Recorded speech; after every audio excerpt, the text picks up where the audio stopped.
Assalamualaikum warahmatullahi wabarakatuh. Bismillahirrahmanirrahim. Alhamdulillah wassalatu wassalamu ala Rasulillah wa ala alihi wa ashabihi wa man tabi'ahu hudah. Alhamdulillah pagi hari ini kita bisa ngaji, meneruskan ngaji kita yang kemarin terkait dengan pemahaman kita tentang hukum Islam, ya, tentang hukum Islam yang menjadi bagian dari konsep syariah yang merupakan satu kesatuan, ya, dari tiga prinsip atau tiga pilar, ya. Ada iman, ada Islam, lalu kemudian ada ihsan. Nah, posisi hukum ini dalam Islam, ya, dalam kajian yang menyangkut tentang masalah Islam. Kemarin sudah kita bahas bahwa hukum adalah,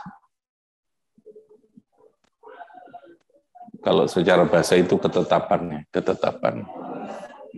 Secara syara adalah khitab Allah, firman Allah Subhanahu wa taala atau dawai Allah yang ditujukan, yang diperuntukkan kepada orang-orang mukallaf, baik khitab itu dalam bentuk iqtidaan, dalam bentuk takhiran, dalam bentuk wad'an. Ada ketentuan, ada pilihan, lalu kemudian ada wad'i. Nah, kemarin kita mengkaji terkait dengan pembagian hukum. Ada kalanya hukum ubudiyah, ketentuan hukum yang berkaitan dengan hubungan manusia kepada Allah. Ada hukum yang berkaitan dengan muamalah, hubungan sesama manusia dengan segala prinsip karakteristik, ya, dengan segala perbedaan karakteristik masing-masing. Kalau ibadah itu karakternya adalah bersifat terperinci, kita posisinya pasif menunggu terhadap aturan yang ditetapkan. Lalu kemudian yang ketiga,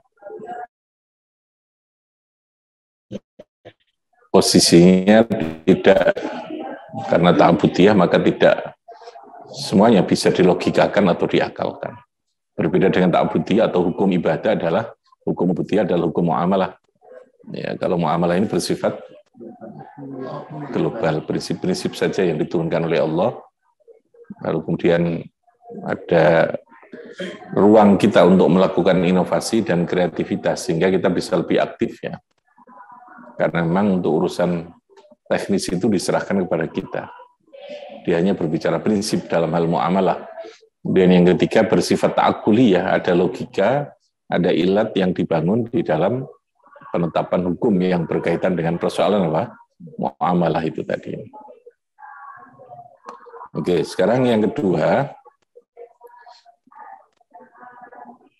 dalam Islam ini hukum dibagi ke dalam dua hal. Yang pertama, ada hukum yang disebut dengan ahkamut taklifiyah, lalu kemudian ada hukum wad'i. Jadi ada ahkamul wad'iyah, ada hukum taklifiyah. Hukum taklifi, ada hukum wad'i. Dari definisi tadi, kitabullah ta'ala al-muta'alliq bi af'alil mukallafina iktidaan aw wad'an, iktidaan aw takhiran aw wad'an. Maka lalu muncul pembagian hukum. Dalam Islam itu dua jenis hukum. Yang pertama hukum taklifi, yang kedua namanya hukum wad'i. Nah, hukum taklifi ini yang lalu dibagi menjadi 5. Ada namanya wujub, ada namanya nadab, ada wujub, ada namanya nadab, lalu kemudian ada namanya takhrim,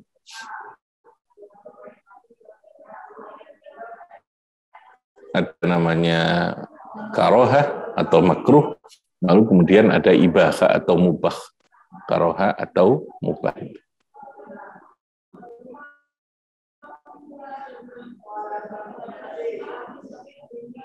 Dan 5 ini masuk kategori hukum taklifi. taklifi. Artinya di dalam hukum itu ada pembebanan terhadap mukallaf itu. Nah, kalau lalu kemudian dalam ibahah itu dikatakan masuk kategori taklif, itu namanya litaglib pada dasarnya. Ya. Mubah itu kan sebenarnya pilihan ya, tidak ada pembebanan ya. Boleh melakukan, boleh tidak melakukan. Tetapi dalam kategori pembagian itu biasanya lalu disebut dengan litaglib. Taglib itu pada umumnya ya dimasukkan dalam kategori hukum taklif itu.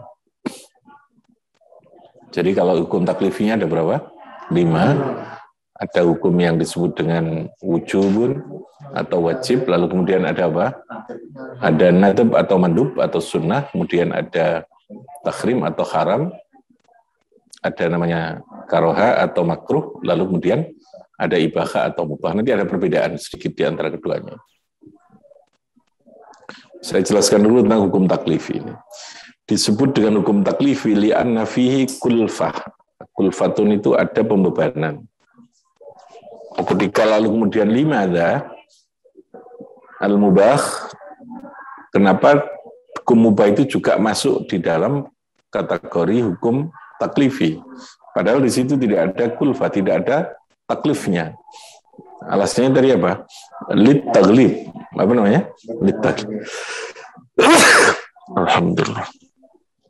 Jadi karena dianggap, ya kategorinya masuk di situ. Orang Arab itu biasa begitu ada taglib. Jadi karena berlaku pada umumnya, pada mayoritasnya, maka sesuatu yang terkecualikan itu lalu dianggap sama dengan yang lain. Itu istilahnya taglib. Ya kayak kemarin kasus Homer. Homer pada dasarnya memabukkan, tetapi dalam kasus tertentu orang yang tidak mabuk, maka hukum tetap berlaku sama dengan hukum yang pertama, karena taglib pada dasarnya. Pengecuali itu kan sangat kasuistik ya.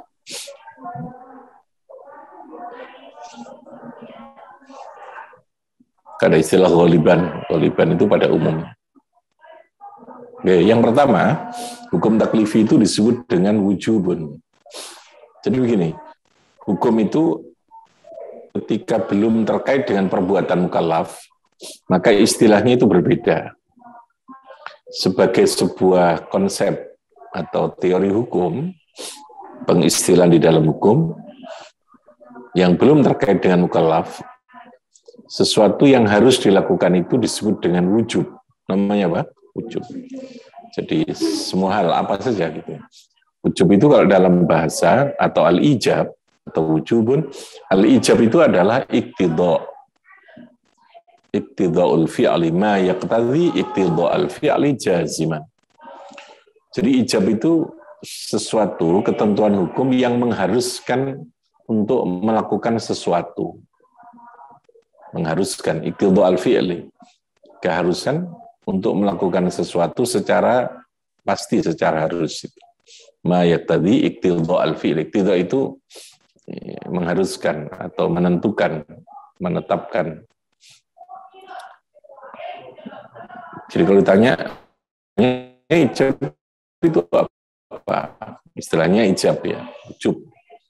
Ya, aturan hukum yang mengharuskan kepada seseorang untuk melakukan sesuatu. Jadi ada kalimat harus, iqtidaan jaziman itu harus mengerjakan.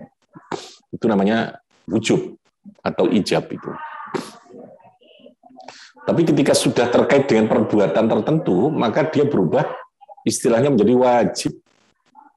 Sholat itu hukumnya wajib. Sholat itu kan perbuatan. Jadi sudah menempel pada fi'lul mukallaf. Sudah ta'alluq dengan fi'lul mukallaf. Ya gampangannya perintah itu apa sih? Perintah itu sesuatu yang harus dilakukan. Itu kan mendefinisikan terhadap sebagai istilah itu kan. Tapi kan perintah itu kan belum terkait. Jadi kalau ijab itu masih berupa prinsip atau ketentuan hukum yang pada dasarnya ijab itu apa? Mengharuskan ketentuan yang bersifat mengharuskan untuk melakukan sesuatu. Ma yaqtadhi iqtida'al fi'li jaziman itu tadi. Tapi ketika sudah berkaitan dengan perbuatan mukallaf, perbuatan tertentu, maka itu disebut dengan wajib. Maka definisinya sudah berubah. Kalau wajib itu apa? Sesuatu yang punya akibat bila dikerjakan, dia mendapatkan pahala, bila ditinggalkan, dia mendapatkan dosa. Itu definisinya wajib. Ya. Jadi sudah berbeda. Kalau wajib itu sudah punya konsekuensi, punya akibat apa? Ma yusabu fa'iluhu wa yu'aqabu tahrikuhu. Yaitu suatu perbuatan yang bila dilakukan dia dapat ganjaran, bila ditinggalkan dia mendapatkan apa? Dosa. Itu namanya wajib apa ijab? Wajib. Jadi sudah terkait dengan perbuatan. Salat itu wajib. Paham ya? Salat itu wajib, zakat itu wajib. Zakat itu kan perbuatan. Sudah afal berupa fi'il mukallaf. Ditanya apa? Ketentuan yang mengharuskan orang untuk berbuat itu apa? Ijab. Namanya apa? Ijab atau ujub tadi itu. Itu istilah ya, yang mengharuskan. Jadi kalau ijab atau ujub itu definisinya tadi ma yaqtadi iqtida'al fi'li jaziman. Tapi kalau wajib ma yusabu fa'iluhu wa yu'aqabu tahrikuhu. Sesuatu yang bila dikerjakan dapat ganjaran, bila ditinggalkan dia mendapatkan hukuman atau dosa itu. Jadi gampangnya sudah punya akibat hukum ya kalau wajib itu. Sebaliknya wajib itu namanya takhrim istilahnya. Takhrim itu lawannya ijab. Kalau ijab itu mengharuskan untuk melakukan sesuatu, harus melakukan sesuatu. Tapi kalau takhrim itu ketentuan yang mengharuskan meninggalkan sesuatu. Jadi iqtida'al fi'li, iqtida'at tarki jaziman. Kalau takhrim ya. Jadi takhrim itu apa? Iqtida'at tarki. Kalau yang ijab tadi apa? Iqtida'al fi'li. Apa? Iqtida'al fi'li. Oke ya. Yang di Aqobah 1, Aqobah 4. Bedanya di situ. Kalau yang ijab atau wujub itu iqtida'al fi'li. Kalau yang takhrim adalah iqtida'at tarki. Keharusan meninggalkan.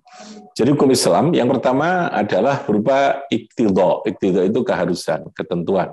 Ada iqtidha al-fi'li jaziman, ada iqtidha at-tarki jazim. Jazim itu harus pasti. Nah, takhrim bila sudah terkait dengan perbuatan tertentu, satu kasus atau perbuatan tertentu, maka namanya berubah menjadi haram. Istilahnya berubah menjadi apa? Haram. Mencuri itu hukumnya apa? Haram apa takhrim? Haram sudah, karena terkait dengan perbuatan sudah. Makanya haram itu definisinya ma yu'aqabu fa'iluhu wa yusabu tarikuhu. Kebalikannya sudah, ya. Sesuatu yang dikerjakan dapat hukuman, kalau ditinggalkan dapat pahala. Jadi sudah punya akibat. Haram itu sudah punya akibat. Minum khamr itu hukumnya haram. Tapi ketika ditanya sesuatu ketentuan hukum yang mengharuskan meninggalkan sesuatu apa namanya? Takhrim. Ya, mengharuskan sesuatu itu.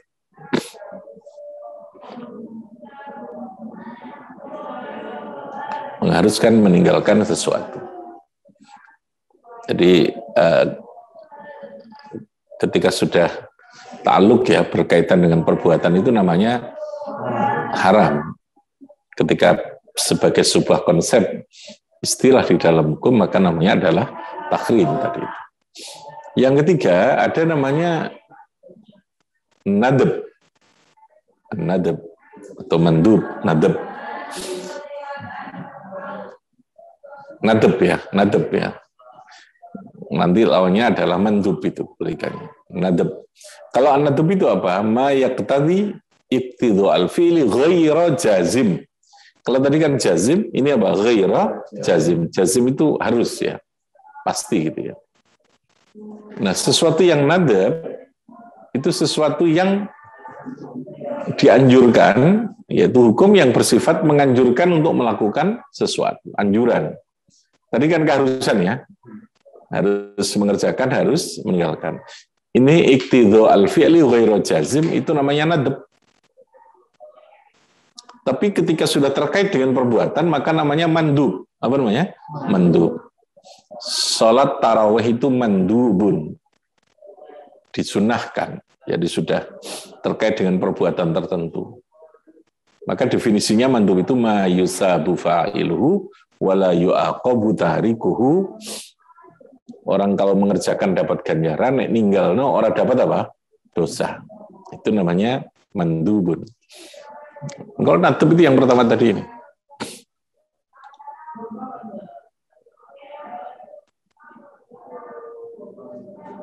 Nah, anjuran itu namanya ya. Anjuran untuk mengerjakan, kalau saya menerjemahkannya begitu. Kalau yang pertama tadi apa? Keharusan apa anjuran? Keharusan. Lalu yang kedua, ada anjuran untuk meninggalkan. Yang disebut dengan karohah. Karohah. Karohah itu ketentuan yang berupa anjuran untuk melakukan, tidak melakukan sesuatu, untuk meninggalkan sesuatu. Itu namanya karohah. Nah, ketika sudah terkait dengan perbuatan tertentu, namanya makruh. Apa namanya? Makruh. Makruh itu ma la yu'aqabu fa'iluhu wa yusabu tarikuhu. Nek nglakoni orang sampai dosa, tapi nek gelem ninggalno entuk ganjaran. Makruh itu. Kebalikannya yang tadi ya, yang nadab itu tadi. Kebalikannya mandub maksud saya. Jadi mandub, kebalikannya makruh. Itu sama-sama dalam bentuk anjuran untuk apa? Kalau yang nadab itu anjuran melakukan, kalau karohah itu anjuran apa? Meninggalkan. Nah yang terakhir hukum taklif itu namanya al-ibahah. Kalau ibahah itu takhir bainal fi'li wa tarki. Ibahah itu pilihan. Boleh sesuatu yang boleh melakukan, boleh tidak melakukan. Itu juga namanya hukum gitu ya, hukum. Ketika terkait dengan perbuatan tertentu atau sesuatu tindakan atau perbuatan, maka namanya mubah. Mubah itu ya ma la yusabu fa'iluhu wa la yu'aqabu tahrikuhu. Tidak punya akibat apa-apa, itu namanya mubah. Pilihan.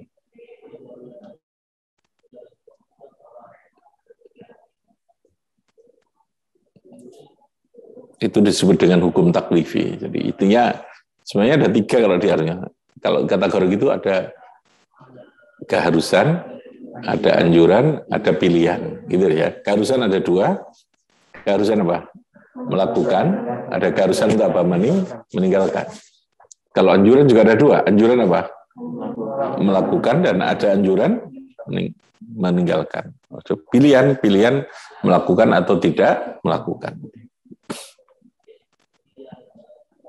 Nah, itu namanya hukum madhi. Jadi sekali lagi, hukum apa? Taklifi maksud saya. Hukum apa? Taklifi. Karena di dalamnya ada kulfah, ada masyaqqat. Masyaqqat dalam arti ada beban. Bebannya bukan berarti lalu kemudian yang memberatkan, tidak. Tapi ada sesuatu yang mengurangi terhadap kebebasan kita ya ketika orang melakukan hukum itu. Nah itu tadi litaglib. Ibahah itu dimasukkan dalam kategori hukum taklif itu apa? Litaglib itu tadi. Oke. Kemudian yang kedua supaya begini, supaya kita tahu. Posisi hukum yang 5 tadi ya. Yang punya akibat apa tadi? Yang punya akibat itu kan 1, 2, 3, 4 gitu. Yang kelima ibahah tidak punya akibat. Nah, mubah ini posisi netral. Tetapi mubah ini menurut ulama karena mubah itu sesuatu yang tidak punya akibat. Sesuatu yang mubah ini bisa meningkat, bisa bergeser menjadi wajib, bisa bergeser menjadi haram, bisa bergeser menjadi mandub atau nadab, bisa bergeser menjadi makruh. Yang mubah ini. Satu tergantung kepada kondisi, yang ketiga tergantung kepada niatan. Ya. Makan itu bisa menjadi wajib. Mubah kan asalnya, ya toh? Ketika orang tidak makan, dia mati. Makan itu juga bisa menjadi haram. Ketika dia makan, nanti malah menjadi sakit. Gitu kan? Makan sesuatu menjadi sakit. Makan itu bisa menjadi sunnah. Ketika kita makan itu memberi penghormatan atau ya membangun hubungan silaturahmi umpamanya. Gitu ya. Jadi tergantung ya. Mubah itu bisa ke sana. Sehingga menurut ulama al-mubahat itu menjadi ibadah.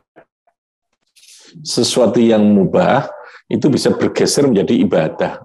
Mubah itu kan tidak terkait dengan perintah apapun atau larangan apapun ya. Tapi dia bisa bergeser menjadi ibadat dengan apa? Biniat tadi. Mangan itu bisa jadi ibadah dari niat. Itu macul itu mubah. Tapi macul itu akan bisa menjadi wajib ketika terkait dengan kewajiban orang untuk memberi nafkah kepada istrinya, kepada anaknya. Ya, kan begitu gitu.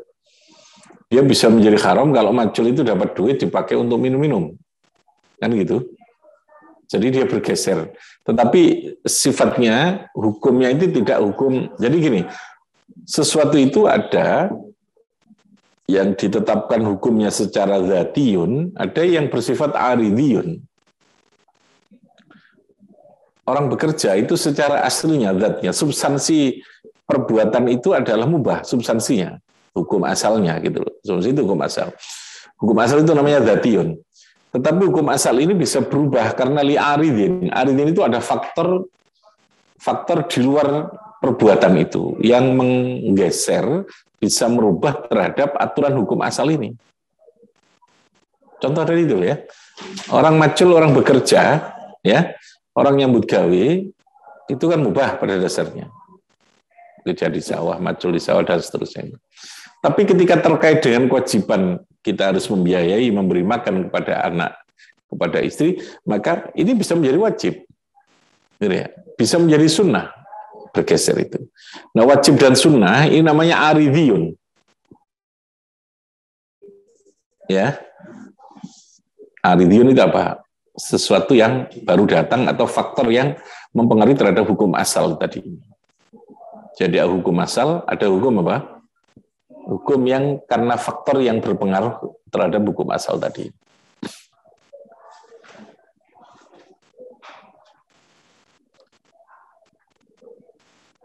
Jadi itu yang banyak dalam kehidupan kita seperti itu.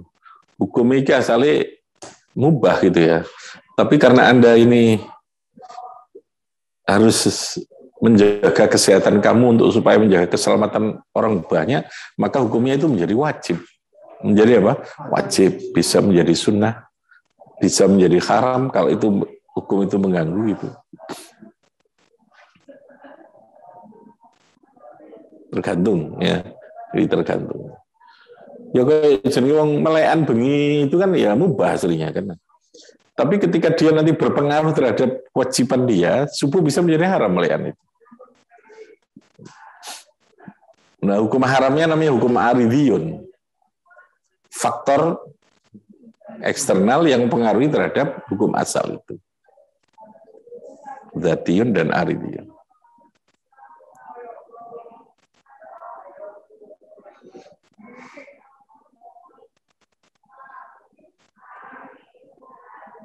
Makanya hukum Islam itu sangat fleksibelnya ada di sana.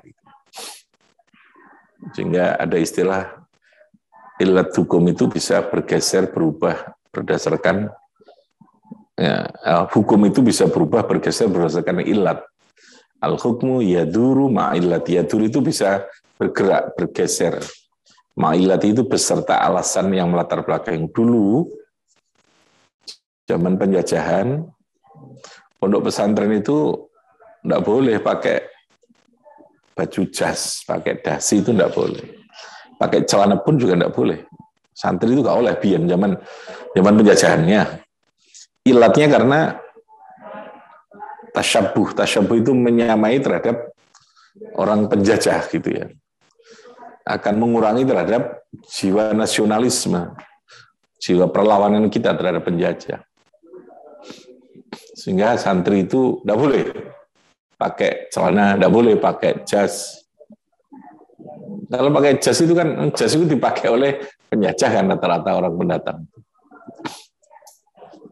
Tapi ketika sudah tidak ada penjajah, wis merdeka, hukum itu yang asalnya haram, pakai jas itu haram, sekarang pakai jas bisa menjadi sunnah, bisa menjadi wajib. Nek wayahe mantenan kan kaya jas itu wajib ya. Masuk wayahe mantenan pakai kaos oblongan ya. Dia tinggal mulih karo sing teko ya, sing nganter itu. Jadi ada kondisi yang merubah, yang bergeser itu. Al-hukmu yaduru ma'illati itu. Jadi sekali lagi ada hukum asal yang melekat dalam sesuatu, namanya hukum yang bersifat dzatiyun, al-asl itu tadi. Ada hukum yang bersifat apa? Aridiyun. Nah, aridiyun itu sifatnya kondisional. Tidak bisa ditetapkan secara gebiawiyah, ya, kondisional lah. Ya, hukum asalnya, lalu kemudian apa sih faktornya ke ini? Oh, kalau begitu ya kamu, untuk kamu berarti menjadi wajib, itu sudah itu.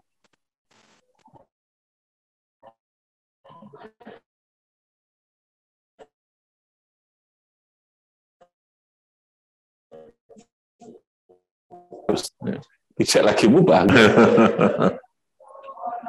Ya, itu namanya aridiyun itu. Tergantung kepada situasi dan keadaan. Oke, saya kira itu hukum yang pertama yang kita bahas, namanya hukum apa? Taklifiyun, hukum taklif. Silahkan kalau ada yang perlu ditanya.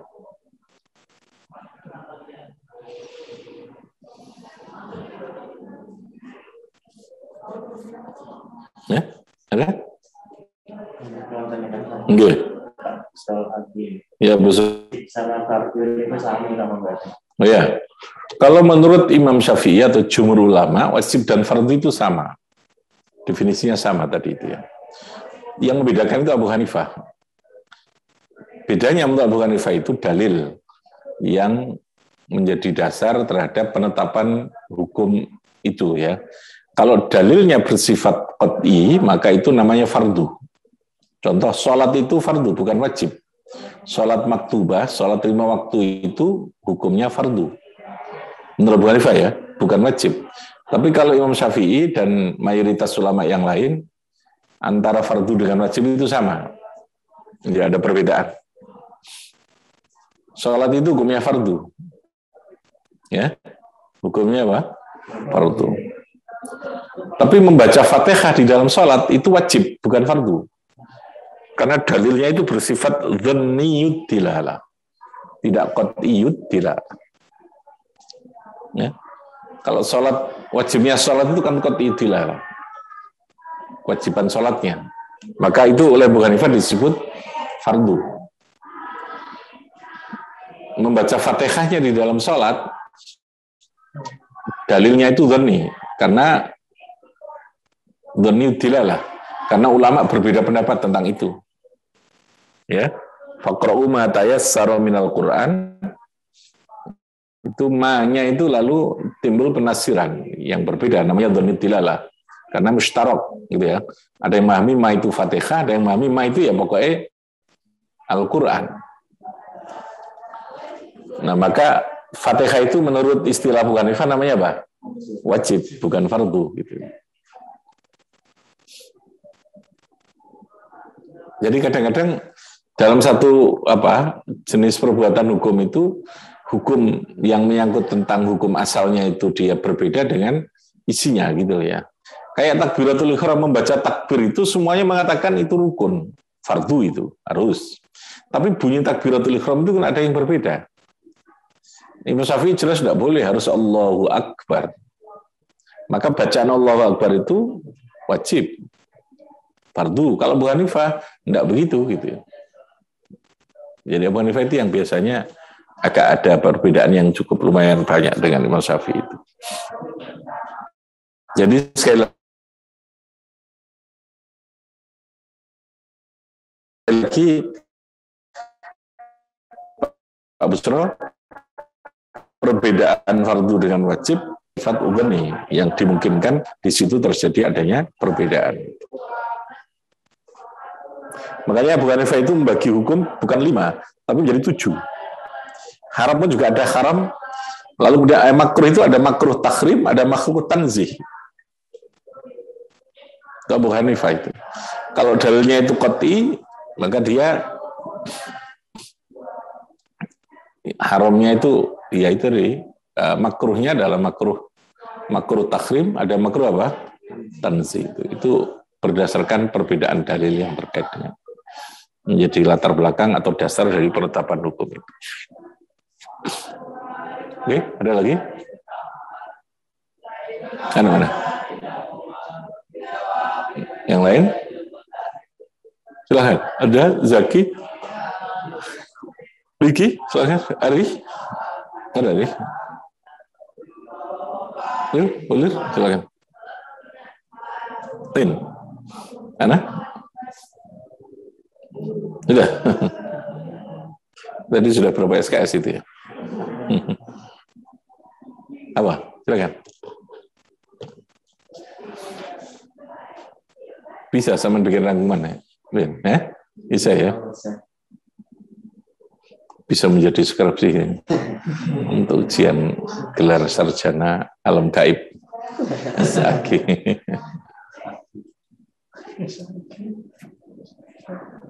Kajian kita kan kita gabung antara fikihnya, antara usul fikih, antara qaidul fikih.